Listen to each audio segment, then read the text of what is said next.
Based on the fact that they have shown two completely different drafts, they're once again on the red side, but the ultimate question is, can they continue to find these super advantageous bot lanes? Well, I think the ball is absolutely in LNG's court because T1 are just going to do the same thing if you let them, right? Like, clearly, they're going to play towards bot winning 2v2. They're going to keep blinding the Aatrox. They're going to keep doing all these things that have been working so well for them. And LNG have got to adjust, have got to show us that they have a different style that they can bring out. Whether it is going to be playing for a bot 2v2 that's winning, they're going to ban out the Rel, so that is one change, or whether they're just going to be bringing Tarzan more heavily down towards the bot lane to try to disrupt that 2v2. I feel like, yes, there have been errors and issues in all lanes, but T1 is controlling through 2v2, and it's been all about bot mostly to me. This Maoka ban from T1 is really interesting because I feel like the Sidus pick works really well. And yeah, you're 100% walking into the Ori here. We'll see if T1 wants to go with what a lot of LCK teams have been trying to do, which is the Akali counter pick. The alternative, obviously, is the Azir, even though I feel like over the course of the tournament, it hasn't actually been that successful as a counter pick. Exactly. Yeah, we just haven't seen people be able to effectively like get up on the Orianna and actually sweep him back in, which is pretty much the entire idea behind it. But T1 could go towards Akali. We'll see. It is a safe pick, most certainly. T1 have the luxury of being up 2 games, so can experiment a bit here. And I will say, when we were watching a lot of the LCK playoffs together, Chronicler, it did feel like this was one of Faker's picks where he just looked so much better on. Because in the LCK, there was so much jungle attention thrown towards Faker against T1 from all kinds of different teams. And this is one of those picks where he can not only perform in the team fights, but he's able to stay safe in lane, get push. So it is absolutely a comfort pick for Faker. I don't think it's as iconically his pick as it is Scout's, but this is absolutely comfort for Faker. Cool. And yeah, this is a 1-2 combo that LCK teams have really gravitated very heavily towards because of the wall poppy slam that you can get with the Azir. And it's also Owner was one of our best poppies, was the one who, if I remember correctly, started popularizing it within the LCK way back and used to be the champion that was basically perma-banned against him. And I think it's also one of those things that really limits some other picks from being, kind of gravitated towards. When you think about what Zika has been playing, well, all top laners that are meta basically have a dash. When you think about what Hong has been playing, all these engage supports, well, they're kind of shut down by it as well. So I want to see what the changes are going to be now. As Sejuani will be locked in. That, again, leads me to believe you're playing heavily towards top side. I think they just slam Jax here is kind of what I'm expecting. Jax or Renekton, play heavily towards top if you're going to be locking in that early Sedge. So it is going to be the Renekton option, but I honestly love Zika's Jax throughout all of the LPL, so I kind of would have liked him to go towards it. I imagine T1 just slam the Aatrox here again. Yeah. Right? Like, even into the really strong 2v2 that you're going to face, it feels to me like the crux of this game, of the series thus far, has not been who gets that top laner ahead. It's been who's been better at playing towards bot. And I feel like the Aatrox has actually been very successful in surviving that. The Renata, though, has been permanently banned, I think, by either team thus far. Will get locked in blind here. And I love seeing the Renata come out, obviously a super high priority pick. They can now ban away anything they so choose to set up bot lane for success. They still have the luxury of counter pick for somewhere else on the map. Have to see where it's going to go. Poppy could also go into the top side if she so chooses, or they so choose. And that is why we are seeing, Caitlyn banned out these long-range champions. That is what Renata struggles into. Renata is really successful into these melee comps, into these short-range comps that are forced to engage into you. You can answer this pick with long-range, with poke, but Long has not been playing that style. And when you look over at the engage available, and you see an Orianna, you kind of know that they want some sort of pairing with that Orianna that is going to be the hard engage. So I feel like this is very much a read on the first 3 picks by Carrier, who's saying they have to find some sort of hard engage pairing that is going to really make this comp bad to play into the Renata. And I'm wondering if it's going to be the Aatrox ban here, or if they're happy with the power of their 2v2 to let Zeus play it anyway. I also really like the Kai'Sa ban here. I think that the biggest power or really the biggest weakness of Kai'Sa has been specifically when the Senna is available with Renata already locked in. Can't really go for any of that, so denying Gala, one of his best champions, definitely a good call. I love the Gnar ban though. Zeus is the best Gnar in the LCK bar none, and T1 have like an incredible amount of experience playing around it. And it's a really good negation pick. It's one of those picks that can stay safe, that doesn't necessarily require you to play towards it as heavily, so I do think that makes sense. It is going to be the Varus once again, though. With the sheer amount of tanky players on the opposite side, I wonder if we do see a transition to the on-hit Varus. It is an option. With Bailout especially. With Bailout especially, and this is a super oppressive bot lane 2v2.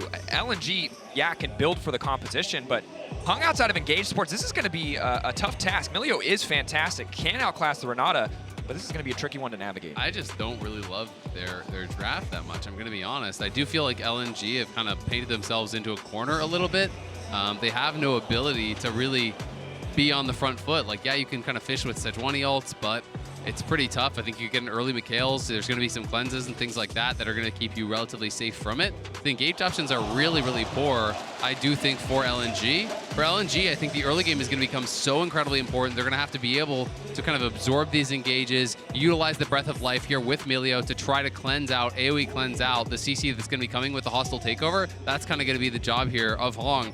And they're going to have to hope that this keeps Scala safe, keeps Scout safe, and creates that space for them to take over a 5v5. But I feel like T1, especially with this Jace coming through, can play through sides, can be able to answer, can be able to poke, and I feel like they have got a lot more tools in their kit. Yeah, because LNG outside of the Orianna is playing, and even that isn't going to be that good if you don't have control of the area already. A short-range composition into Poppy, Azir, and Renata, right? And I do also think that with the limited engage, the only reliable tool you have is a Sejuani, because the Milio is only going to serve as counter engage. It is going to become so hard to play this game if you lose control early on. And when I look at the level of aggression that I'm expecting to come out from T1 when they have played these Jace, Renata, and various compositions, I'd be very worried for LNG. I am too, and I think we're going to see early Merc Treads on the side of T1 when there is not only this Sejuani, but there's also AP in the mid lane, there's a Renekton in the top lane. I think we're going to see Merc Treads. I think we're going to see Cleanse and maybe even early Mikhails from Keria.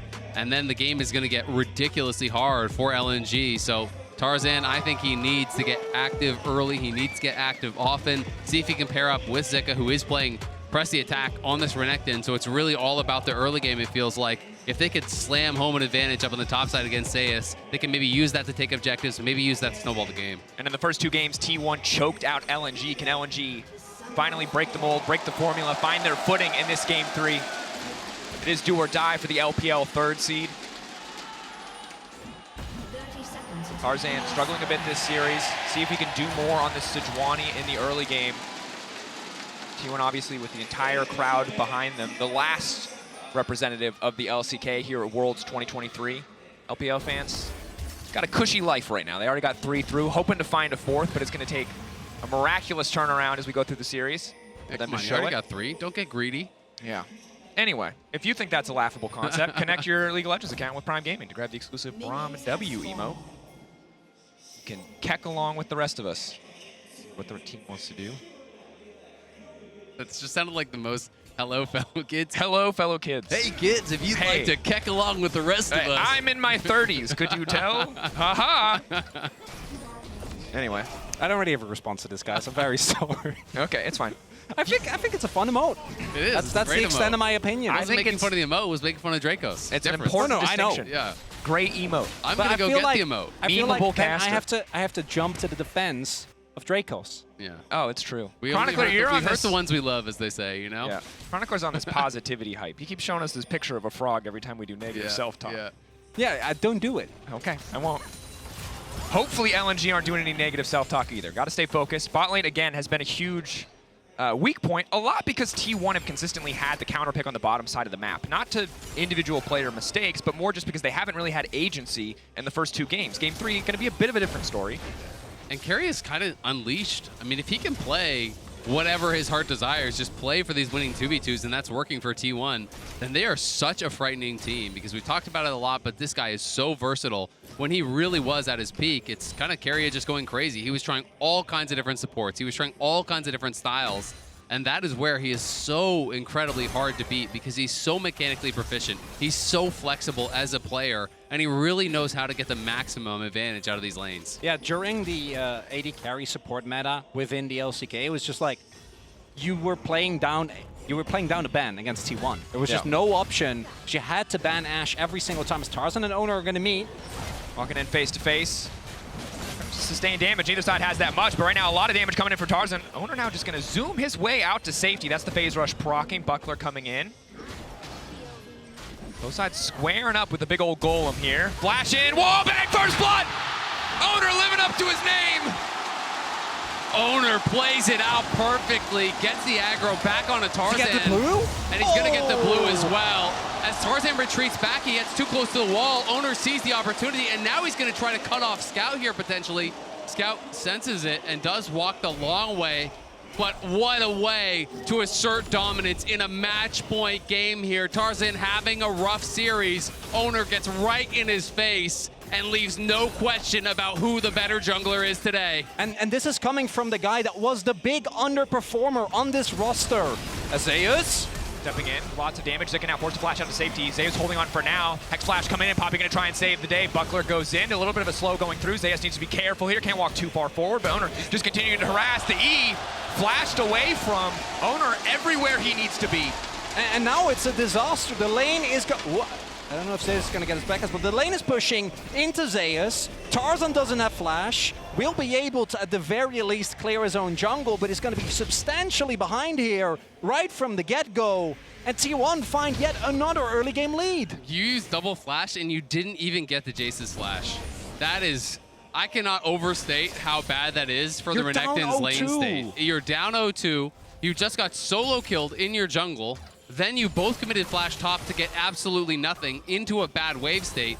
And now Zeus is just going to play crazy aggressive here, knowing he has that flash advantage.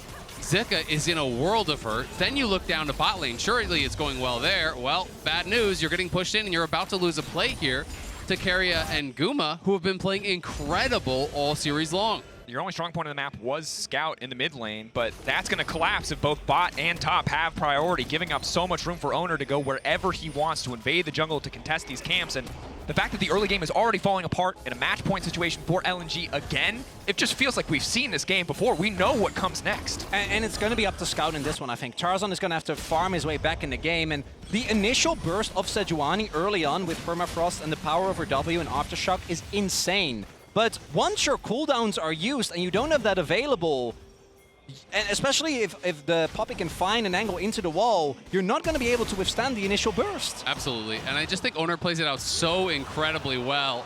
Drops the hammer on him.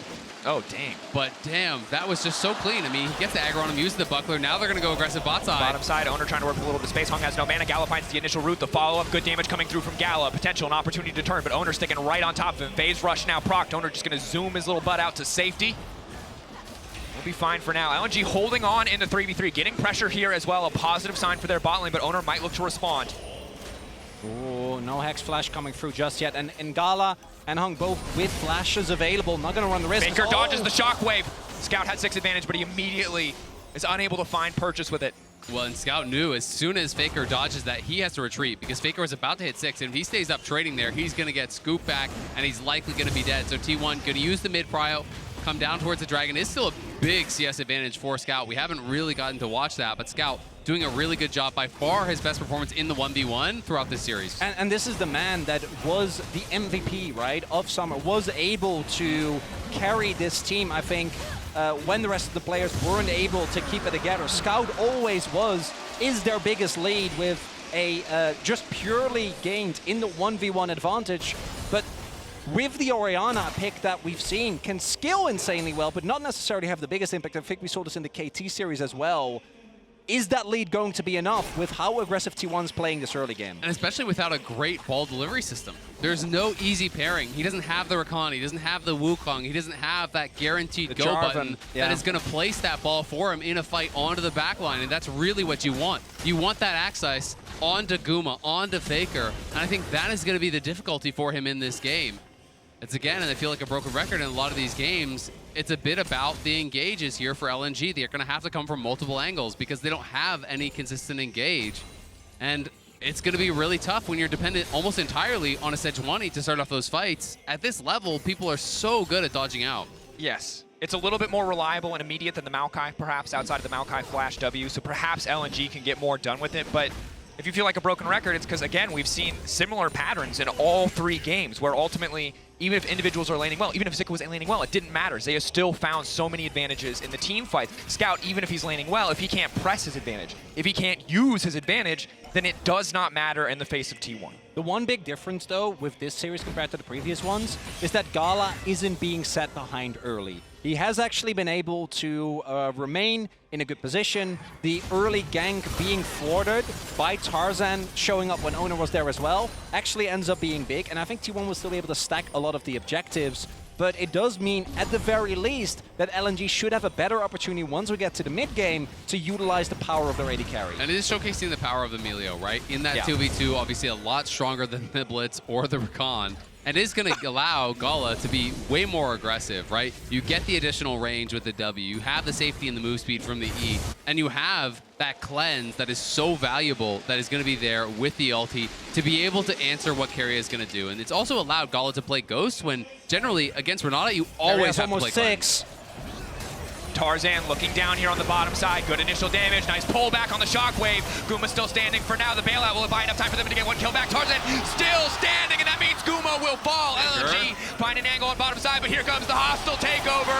And Faker knocking two, but the tower, it does not fire back. Owner does not have the angle to fall upon the Gala. He will just barely be able to find a Gala now, trying to make it out to safety. T1 need to get a kill back and return. Gala goes up. Gala goes down, but for now he is still standing. Finding the dissonance, finding the speed up. Gala making it out, and hope sparks anew for the side of LNG. What a dive there from LNG, able to pull it off and get out. You thought they were screwed, as we're gonna have potentially a fight here on top side. When Keria found that angle for the hostile takeover, I thought it was over for LNG on that bot side. Faker came in, but they couldn't quite finish off the kills. And Gala makes the marathon play, running out to safety. And really big here is Keria at the onset of this play isn't actually 6. So they're able to 100-0 Guma. Tarzan is crucially able to deny the bailout. And because Faker, when he goes in for the shuffle, doesn't actually have any backup damage, there isn't enough, right? He doesn't have the items yet, he doesn't have the burst, and with the heal, Hung and Gala are able to path towards the top side, and dodge Owner, who even with the flash doesn't get the wall knock into Gala. Doesn't get the wall knock, and critically his Q missed, and that's why he really ran out of damage here. You can see, you know, proccing that little heal on the auto there from Gala gives him the speed up with the fleet footwork, being able to kite it out, and then the dissonance from Scout gives the additional move speed to really be able to get out of there. So frustrating for T1. And it's a very slight lead, but it is that spark of hope, as you said, Drake, goes for LNG for what feels like the first time. Oh, as we might have another return play here from Tarzan! Rinse and repeat, finding the lineup, finding the angle, instant damage coming through Felio so they can get the root as well. If they can find the mark, but nice counter punch coming in from Guma, using the ult to stop the play in its tracks. Gala continuing to step up.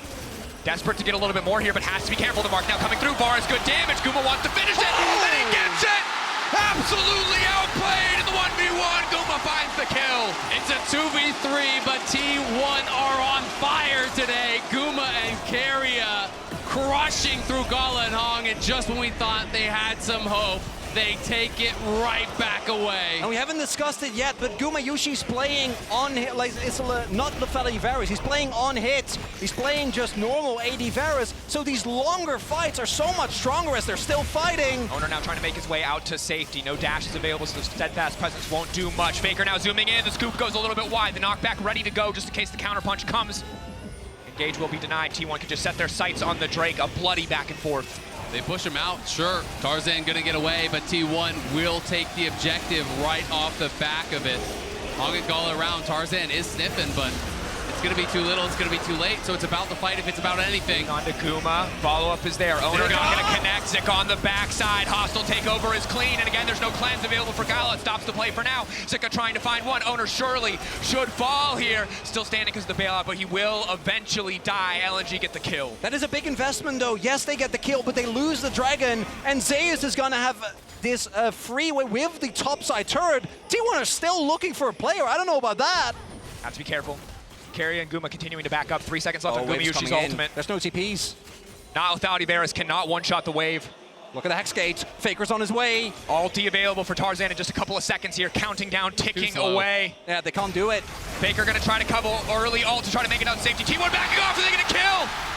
LNG linger for a bit too long, not respecting the burst, and here comes Faker. Tarzan getting shredded by the soldier. One more is gonna do it. The Emperor of Shurima finding the double.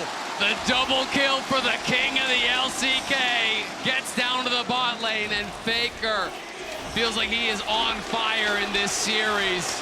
Showing up huge for T1, but LNG They made it way too obvious. The dive was taking way too long, and look at the handshake to set it up. Yeah, the big thing here is that you can sense the desperation from LNG. They desperately want to try and get a lead somewhere, but especially with Hex Gates, you need to know the timings. You have so much less time. The wave is so far up, and even with them pulling, trying to get it to crash earlier, it's not enough. I mean, they were down there, and they knew that their opponent saw the dive coming for, I want to say, 30-plus seconds. There was a lot of time to respond to this play. You cannot be that slow against a team this good. You have to respect their ability to react. And T1 now, 2 Dragons up, 2,000 gold in the lead, and it's a Hextech Soul that is on the table here. Plus a monstrous lead, as Zika has tried to come down to the team now multiple times, while Zeus has been farming it up, farming plates, getting a CS advantage. He's now up over 40 CS, farmed multiple plates on the top side. That is a 13, nearly 1,400 gold lead for Zeus in the 1v1. That is going to be so hard for them to answer. And the one lead that was still there for LNG was Scout, who has still maintained the CS lead, but because of the kills, I don't think Faker is going to be substantially behind in his item finishes. Doesn't have a Mythic now, but... Push back, delays because of the Crown Shockwave, now pulling him back under tower. Faker keeping this one going. Trading ult for ult, not a bad deal. Again, Scout the most fed member of the team. Both sides will walk away with their lives. T1 now looking like they want to play towards this Herald. They have mid prio, they have the vision, and they're going to be starting it up here. There's just no way to contest. You look at the top lane itemization, it is not even close. Zeus monstrously strong, and Zika just still trying to scrape up the gold for his first item. Doing what they can. Punk can't even clear the vision. Gallo 1 item, he's doing all right, but he cannot face check in. Tarzan might step into the area just to try to attempt to steal, but it's too little, it's too late. Again, T1, the ones dictating the pace of the game, just as it was in Game 1 and Game 2. They had to fight a little bit harder to get it this time around, but still they remain in control. And this makes that third Dragon that much harder because T1 are likely to save the Herald, drop it down mid lane prior to that third Dragon coming up here. Owner will just push Tarzan off. They'll secure the top tier 1, so they don't even need to use the Herald. Just get a quick reset, go down towards mid, set up your vision through mid, down towards that Dragon, drop the Herald on spawn, go towards that third Dragon, and LNG have got to decide with their year on the line, do we contest? And a large part of it goes down back to the play that Owner made very early on. Because I think the strongest part in the early to mid game for LNG is specifically that Renekton and Sejuani combo. They literally didn't get to use it at any point because Tarzan has been on the back foot right from the get-go, allowing Zeus to play basically an isolated 1v1, which with the Jace, Faker he's always going to win. In the darkness, coming through, the pushback onto Zeus to the skies, dunked down, and T1 just running the rift. It's dominance from T1. This one quickly getting out of hand as Owner going to be chasing down Tarzan. He's got to run. Scout pushing out that tier 1 bot, but... Zooming in. Ulti goes a little bit wide, but the second half of the root on the Chain of Corruption will catch. Owner wants to keep this 1v1 going. Scout now retreating. Scout now coming in. Stun goes in. The pullback nice Cancel from Scout, buying a bit more time. But now again, the follow-up. The steadfast presence. And who is steadfast if not T1 in the face of elimination? 3 back-to-back clean early games as they fight against LNG. And the only saving grace there is Faker ends up going down. Even with the flash mistimed, it will end up giving over a kill to Scout, but T1, they're still going to take that play. And right now, T1, again, the story has been dominance in a way that I just don't think we expected. Even if you favored T1 in the series, I imagine you would think that it was close, but these kind of plays are T1 flexing. And they're really big is the initial damage that Scout's able to absorb with his crown, right? And then the follow-up, the fact that Zeus doesn't actually get to flash the shockwave. But even with that and the fact that Faker goes down, I think that T1 is still going to be able to set up again. I feel like, has this happened every single game? Like 3 Drakes? This early on is Tarzan. Tarzan! That's your side of the rift, Zeus. Backing away, Gala off to the side. He can root up 2. Follow-up autos there, roots. No, this buying a bit more time with the hostile takeover. Now they're autoing each other. They're just killing each other.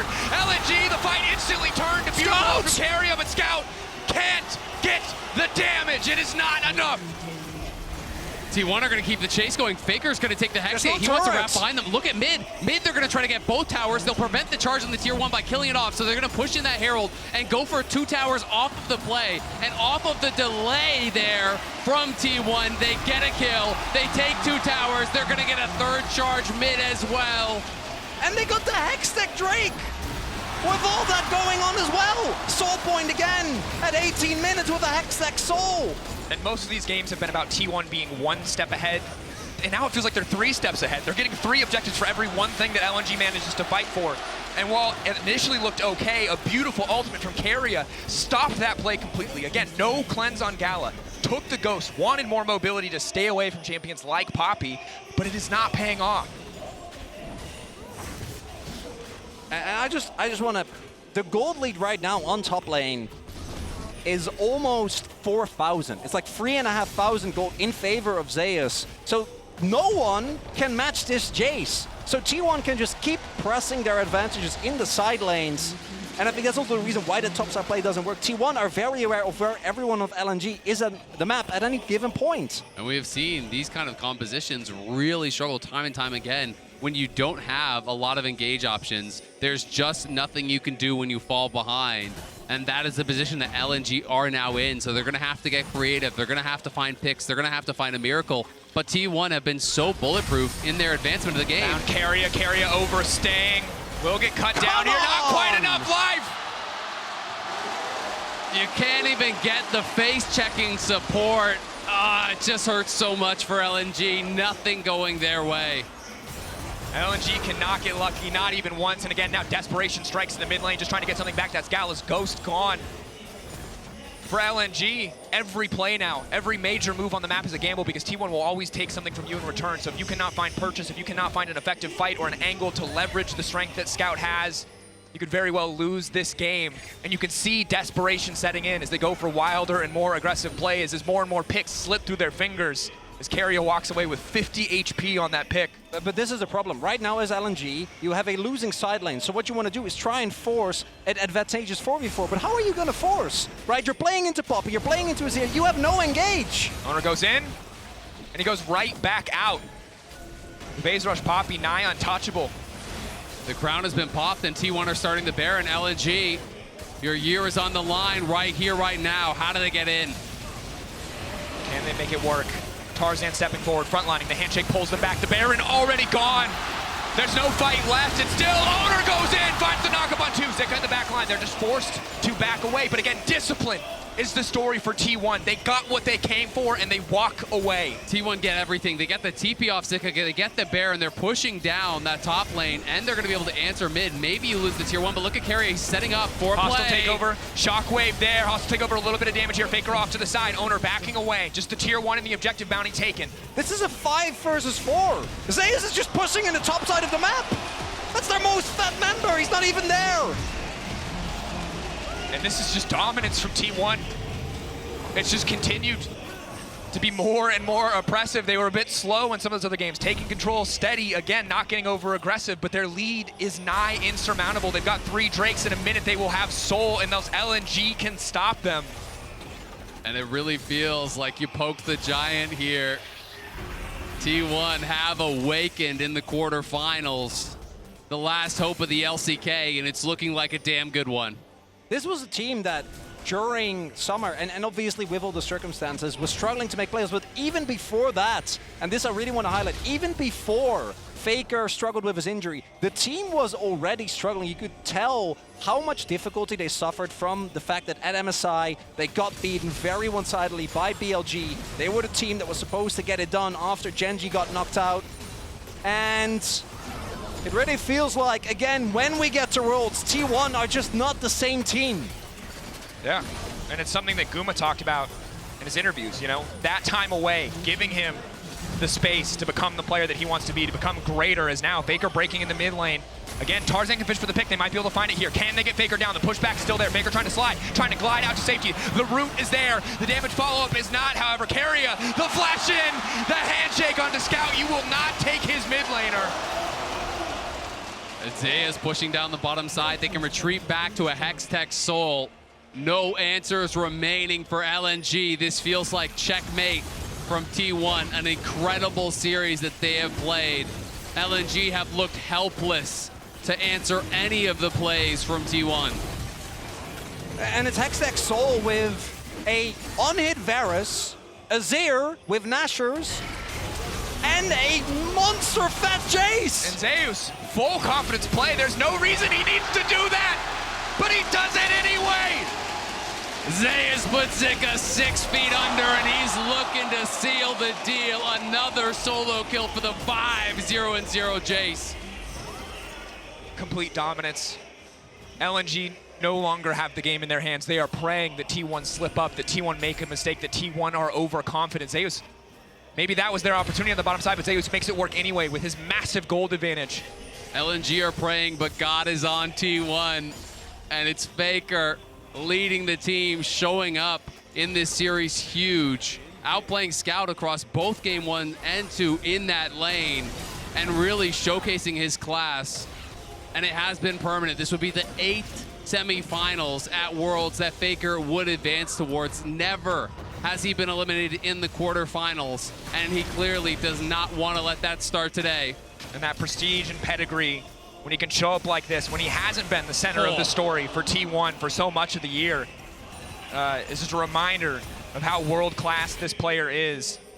And coming into today, I think there was a very real fear for a lot of fans. This T1 roster has already been under so much pressure. It just comes with playing for T1 as an organization, and particularly given how much they have struggled with consistency internationally when it comes to actually closing the deal. The added pressure of them possibly failing to have an LCK representative would have been the first time ever, right, that we have 4 representatives from the same region.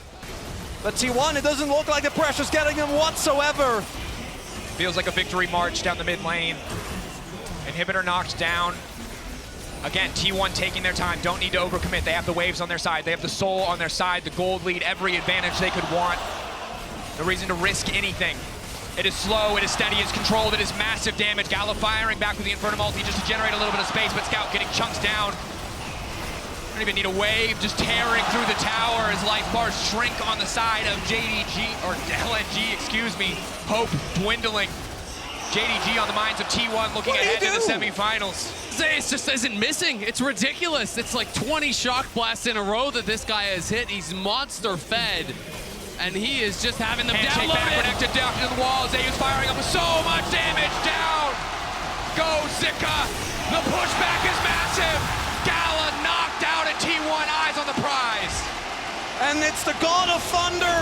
He loves his Lightning champions, and Jace was always his most iconic. And in this final game, Zeus shows why he still pulls it out. Final push now, LNG, one last desperate hold, but they've got nothing left. And even as every other LCK team falls away, Faker stays standing. T1 stays standing. The last light of the LCK burns bright, and Busan is ahead to the semifinals.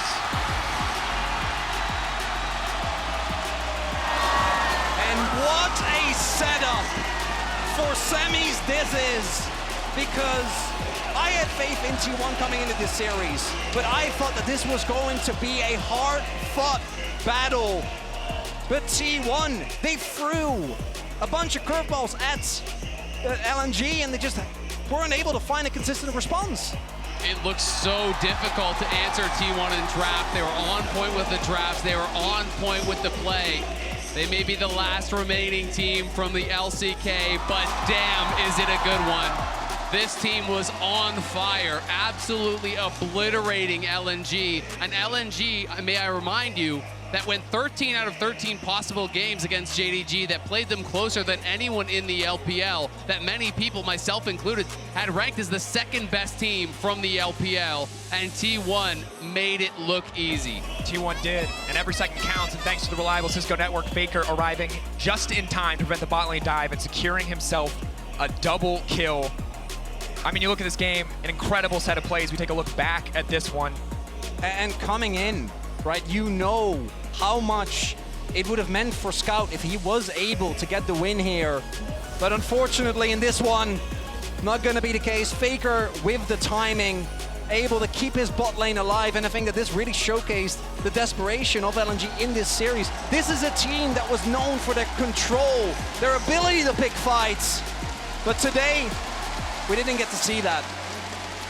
And obviously condolences to LNG. Can't be happy with that performance. We're not able to withstand the sheer quantity of bot lane adaptations, the aggressive maneuvers in Game 3 from Owner especially to shut down Tarzan.